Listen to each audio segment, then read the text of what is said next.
Temos o mapa de 5 de setembro, é a análise aquela um pouco maior, mais abrangente que eu estou fazendo.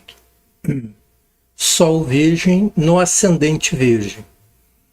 Bom, a pessoa que nasce com essa configuração de mapa vai ser uma pessoa que ela não vai mudar ao longo da vida. Quando conhecerem ela pequena, quando mais tarde, anos depois, encontrar essa pessoa, vão perceber que ela não mudou nada. É uma característica de quem tem Sol na primeira casa. Bom, a questão é a seguinte: esse Sol de Virgem sugere que vai ser uma pessoa que vai ter, não só dentro dela, mas as ações dela sempre medida. Ela sempre vai analisar o que ela vai fazer, ela sempre vai criticar o que ela vai estar vendo, fazendo e vivenciando. Isso é a tentativa de ir por um caminho de perfeição.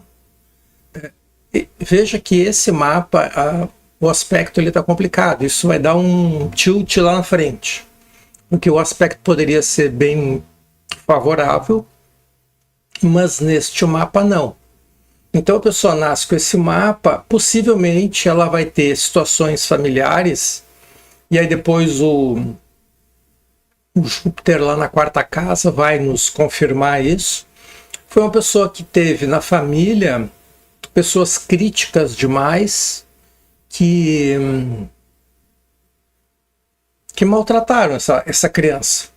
E essa criança, quando ficar adulta, ela vai ser uma criança que vai estar maltratada. E aí ela vai se defender da forma que for possível. Então toda essa tentativa de perfeição pode atingir níveis insanos. Porque se fosse só o Sol em Virgem, ou só o ascendente em Virgem, a gente poderia negociar. Mas quando está assim, Sol e ascendente, e ainda um Sol quadrado, essa pessoa vai precisar de terapia. Não tem outra forma de lidar com isso. E ainda assim ela vai tentar tratar a terapeuta dela. Bom, então começamos com o Sol na primeira casa, e essa ênfase demasiada no signo solar, junto com o do ascendente, virando essa explosão de Virgem. Aí ela tem Vênus em Virgem. Sacanagem.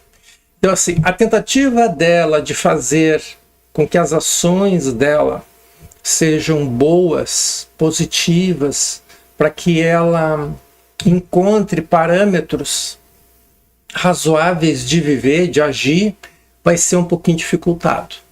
Isso só vai acontecer numa segunda metade da vida dela, quando ela vai adquirir outras competências, e aí ela vai compensar, porque esse tipo de reconhecimento, assim, poxa, fulano está fazendo um serviço bem feito, e vão chegar para ela e vão dizer, e vão elogiar, não vai acontecer. Não vai acontecer. E aí, isso reforça a ideia daquela educação que a pessoa recebeu que maltratou ela. Então, para essa pessoa, a perspectiva é de, bom, enquanto eu estiver vivo, vou ser maltratado. Ponto. Vai ter uma mudança? Vai, na segunda metade, e depois a gente chega lá. Então, a forma como ela vai dar e receber afeto vai ser meio protocolar. E o elemento espontâneo aí talvez acabe não acontecendo, porque ela vai ter uma necessidade maior de planejar o que vai acontecer. Surpresas vão incomodá-la, né? Então, porque sai do controle. Isso, para esse pessoal, é complicado. Marte em Libra, já na casa 2. A Vênus ainda está na primeira casa, indo ao caminho da 2. Vamos colocar só na primeira, deixar ela na primeira casa, a Vênus, por enquanto, pelo menos, porque senão vai ficar mais pesado o mapa ainda. O Marte, na casa 2, sugere o quê? Que o indivíduo que é um virgem, a forma pela qual ele vai se sentir seguro é usando os critérios de Libra. Então, em tese, ele vai tentar ter, o indivíduo, né, o dono do mapa, vai tentar ter uma vida relativamente equilibrada, com poucos altos e baixos, porque isso incomoda muito essa pessoa. A iniciativa dela, ao longo da vida toda, vai ser ir ao encontro de ter uma segurança, sentir-se segura, estável, para conseguir tocar a vida dela em frente. Aí nós temos as rotinas na casa de Escorpião, não tem planeta, em tese. O dia a dia dessa pessoa vai ser tenso em função lá do Virgem, e sempre tenso e intenso. Quarta casa, Sagitário, família de origem. É uma família problemática. Ou o pai ou a mãe, ou o pai e a mãe, ou o avô e a avó moravam junto, ou seja, a família, esse grupo de pessoas eram todas exageradas. E tem um toque de fanatismo na história, que aí eu não sei para que lado virou, porque eu não conheço a pessoa, mas tem um toque de fanatismo. Eu não sei se são pessoas que precisaram, vamos imaginar um cenário, avô e avó têm uma determinada vida durante um tempo, ou o avô ou a avó tinham uma grande paixão, não podiam dar vazão a isso, para um terceiro ou uma terceira, não puderam dar vazão, tiveram que se controlar, se vincularam a uma determinada religião com bastante regras. As pessoas se esconderam os sentimentos dentro desse conjunto de regras dessa religião e aí se tornaram fanáticos. Por que existe um fanático? Porque dentro dele existe um serzinho, que é ele mesmo, e que é completamente inverso daquilo que essa pessoa está tentando vender. E uma criança que nasce numa família assim, ela vai ter critérios completamente estourados, né? Índices, cone de sinalização completamente quebrados, porque é tudo muito complicado. Mas deu para entender a história. Muito bem. Quinta casa, namoro, filhos, criatividade, Capricórnio. A tendência dessa pessoa é optar por uma criatividade que traga para ela condições financeiras ou status. Então seria bastante provável imaginar que uma pessoa que tem esse mapa procure alguém que tenha estrutura financeira ou de status para compensar a falta de afeto que ela tem. Ok? Então isso é bem possível que aconteça. É possível também que tenha filhos e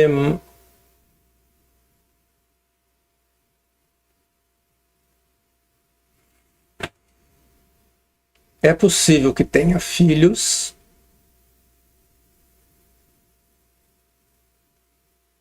e que essas crianças, se ela tiver feito terapia, serão crianças muito, muito queridas, mesmo sendo Capricórnio. Muito queridas, muito afetivas.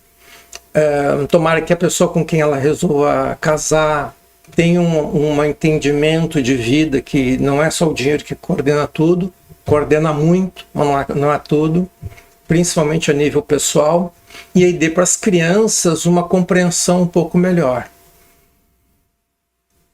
Sexta casa, ambiente de trabalho aquário, ela pode optar por trabalhar em algum lugar em que tenha muita gente e que tenha um uso bastante importante de tecnologia, atendendo aquela necessidade de perfeição do Virgem. Sétima casa, peixes, óbvio, porque o ascendente é Virgem, sétima casa é peixes, seria um relacionamento onde a outra pessoa vai ser muito compreensiva, muito empática, porque ela, a virginiana, é muito contrário disso, tá? Então, assim, é uma dificuldade mesmo, de verdade. Oitava casa, Áries, como é que ela vai lidar com a transformação? Aos solavancos. Então, se ela em algum momento despertar para a questão da terapia, o que vai acontecer? Ela vai fazer uma mudança nela, que vai mudar a forma como ela interpreta o que acontece, e ela mudando a forma como ela interpreta o que acontece, ela vai agir de uma forma mais serena, suave, equilibrada. A transformação via Áries seria muito mais em função de quando um planeta passar ali, que seria ser impulsivo, entrar em processos de transformação radicais, né? Não seria aceitável para um virginiano isso. Não no primeiro momento né? Não inicialmente. Talvez, quem sabe, no futuro, uma vivência permita que ela faça isso. Nona casa, o que ela vai estudar é touro. Então ela vai estudar uma profissão que deixe ela bastante prática dentro de um determinado ramo de negócio, de profissão. Porque prática e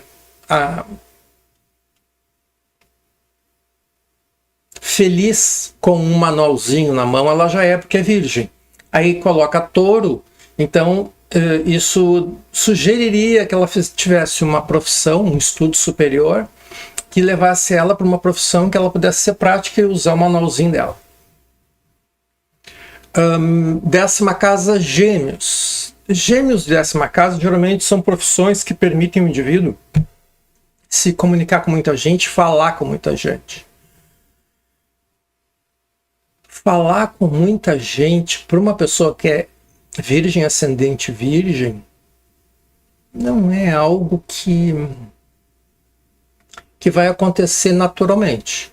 Temos que somar o Saturno, que é aquele que impõe limite, ou seja, para que tu possa crescer numa determinada área da tua vida que tu tem Saturno, tu tem que saber. Tu tem que saber.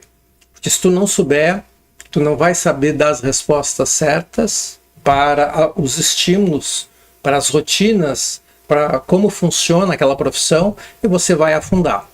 Então, não é compatível que esse Gêmeos, que dá conexão com muitas pessoas e algo que tem a ver com se comunicar com muita gente ao mesmo tempo, não seria exatamente isso que ela escolheria. Muito mais pelo Saturno, que impõe o limite. Eu poderia chutar aqui, dizer que de alguma forma ela vai trabalhar com alguém da família, uma empresa familiar, alguma coisa assim.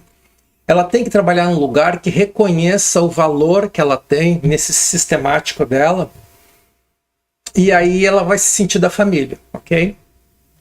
Lua Gêmeos, o humor dela é complicadíssimo. Como se não fosse suficiente para a Virgem ter um humor horroroso, some-se a Lua em Gêmeos. A Lua em Gêmeos, ela por si já diz que a pessoa ela não tem humor, talvez tenha até que tomar algum remédio para controlar esse humor, para que ela tenha uma vida minimamente razoável. Muito bem, ela tem um Plutão colado ali. Aí complicou mais ainda, porque ela tem sonhos, pesadelos, sensações confusas, de coisas negativas, como se uma coisa sempre ruim fosse acontecer. Aí isso me lembra lá aquela questão da família. Família fanática, etc., que acabou incutindo naquela criança uma percepção da vida como se estivesse sempre sendo ameaçada. Complicado. Esse Plutão é bem na virada de Gêmeos para Câncer, então ele está estragando os dois signos de verdade. Tá, mas o Plutão é para isso? Não, neste mapa é. Mas o Plutão não é para isso. É que a gente não sabe lidar com os planetas que são depois de Saturno. Os transsaturninos a gente não sabe lidar, porque a gente quer lidar com eles como lida com Mercúrio e Vênus. Vamos fazendo e vamos ajeitando. E com eles não é assim. 11ª casa, Câncer. Então, possivelmente ela vai buscar, junto às amizades, aquela troca que seria uma troca próxima da família. Em tese, ela vai conseguir com poucos, porque Câncer não é um signo de muita gente, é de pouca gente. Então, dentro deste pouco, talvez uma pessoa ou outra ela encaixe como se fosse uma família para ela. Ela tem a tendência de projetar pessoas ou perfeições nas pessoas que as pessoas não têm, e com a convivência ela se decepciona. Então, decepcionar-se com as amizades é constante para ela. Mercúrio na 12 em Leão.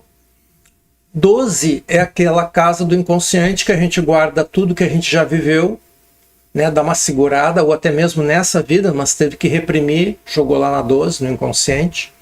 E esporadicamente essa casa 12 ela vai deixar sair alguma informação que serve para a pessoa, ajuda ela a lidar de alguma forma.